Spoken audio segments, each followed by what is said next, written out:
not all of us are on board with this agenda. A guy by the name of Brandon Burden is a pastor and a conservative activist leading a grassroots movement in Texas for political and spiritual reformation.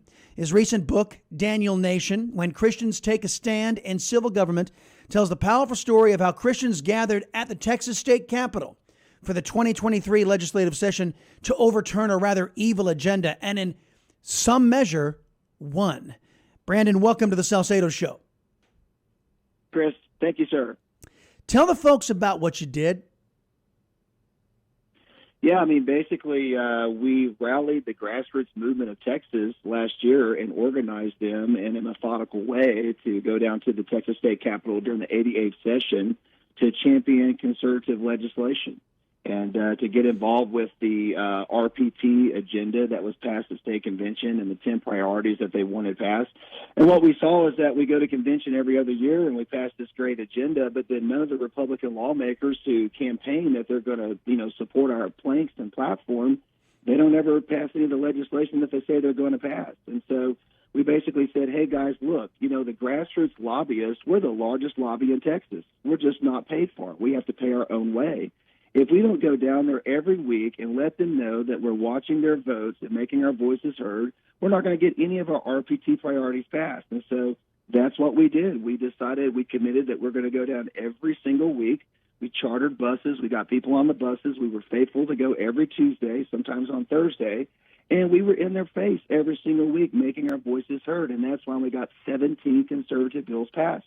Well, look, the reason they don't like us on the Republican side, the Dade Philans of the world, the Charlie Gerons of the world, the Joe Strausses of the world, is that we do show up and we highlight how these people are giving away our rights, our liberties, our prosperity to Democrats in an effort to placate Democrats. Now, you say you got 17 bills, and I want to go through these.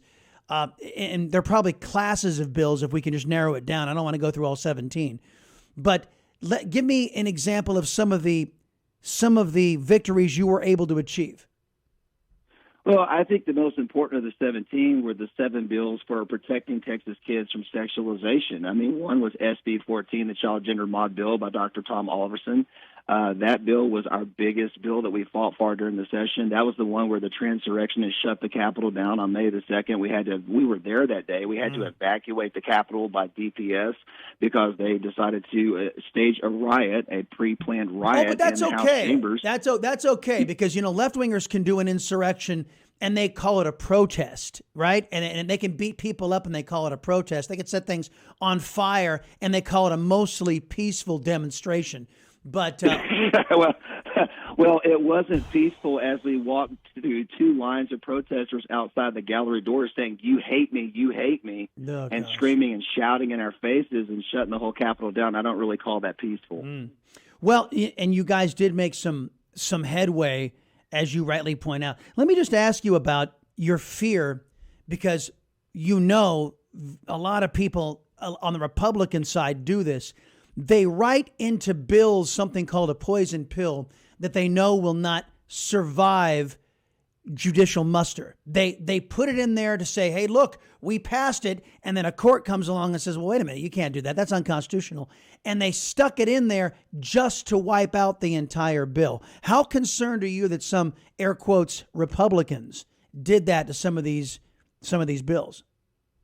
Well, I think they tried to do it with SB 14. I mean, they tried to amend the bill 19 times from the House floor. They tried to point of order it to death, sending it back to committee. They were not going to let that bill pass intact. The other one was HB 900, the Reader Act, taking the dirty books out of Texas public schools in all 254 of our counties.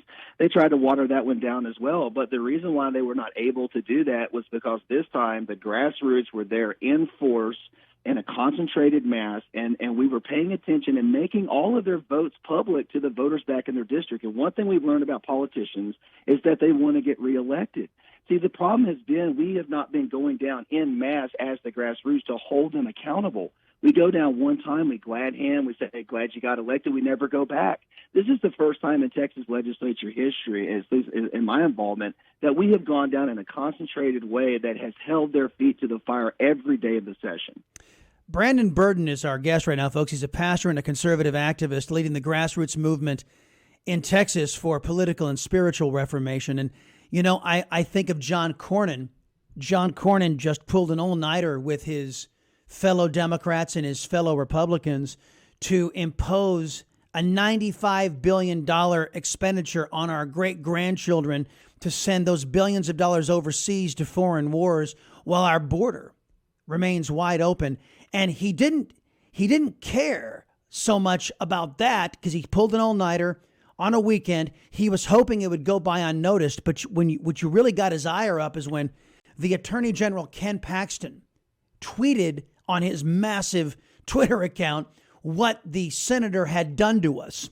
And then that's when the senator showed some fire and lashed out at Ken Paxton. They really don't like us knowing what they're up to, do they? No, they don't want us down there. Let me tell you something. I was more appalled by what I encountered with Republican lawmakers than Democrat lawmakers. Mm-hmm. I mean, we had Democrat lawmakers who, like Sean Thierry in Houston, who switched over from the aisle and voted in favor of SB 14, drawing the ire of her own party. We have Republicans down there who we think are a part of our party doing the right thing, and they're upset that the Republican grassroots are there checking up on their work. Now, there's a problem with that, Chris. No, they hate us. You know what? Matt Rinaldi has come on, the conservative Republican chairman of the party of Texas. He comes on often and says, you know, these people who are in the leadership of the Texas State House, they literally hate their voter base, which is why they had undertaken this Gang of 11 coup so many years ago to allow the Democrats to choose the Texas Speaker, even though the Republicans have the majority. So let me ask you, speaking of the Speaker, what do you think of Dade Phelan, and what efforts are you undertaking to make sure he doesn't return as Speaker? Well, when we were in the legislature last year, we saw that Dade Phelan is the number one quintessential problem in the Texas legislature. That's the guy that's killing the bills. That's the guy that's leading the coup against the Republican platform. And, you know, I hate to use the word the head of the snake, but he's the head of the snake. And so we went down to actually Port Arthur, Beaumont, Jefferson County this weekend on Friday and Saturday. And we took a busload down there, and we block walked in District 21, basically for a man by the name of David Covey, who's the front runner in that race to oppose Dade Phelan. And let me tell you what the voters are saying down in Jefferson County, which is Dade's backyard. They're not voting for Dade. They have no confidence in Dade. They're worried about the open border situation. Dade Phelan did nothing to secure the border. There's a border invasion that people are concerned about. He did nothing to protect that. The school choice, he killed that. People want school choice down in District 21. He did nothing. He fought school choice tooth and nail against Governor Abbott. So his constituents that have voted for him the last two cycles, they're telling us down there, we're not voting for Dade this time. Yeah, Dade Phelan also fought to make sure that Communist China could continue to buy land in Texas, that the People's Republic of Iran could continue to buy land in Texas, that Mother Russia could continue to buy land in the state of Texas. He fought very hard for America's enemies, as did the Democrat Party. You know, I'm interested to see what Democrats think of Dade Phelan in his district. I bet you he's widely supported by the Democrats there in that district. Well, you would think that, but Chris, Democrats are also concerned about inflation and rising property taxes, which are huge in Texas. Yeah. And we talked to some Democrats down in District 21 that are also not supporting Dade Phelan, who supported Dade Phelan in the last race. They're not going to vote for him this time. Wow, when you're a pro-Democrat Republican and you can't even bring Democrats along, you must really be screwing the pooch. Brandon, if folks want to help you achieve your mission to hold their feet to the fire, which I think is an admirable mission, what can they do? Where can they go? Yeah, I mean, right now, just go out to my social media handles, which is Daniel Nation PBC, which stands for Public Benefit Corp PBC. Follow me on social media. Also, just go buy my book on Amazon.com. It really shows you how we got grassroots involved in the conflict.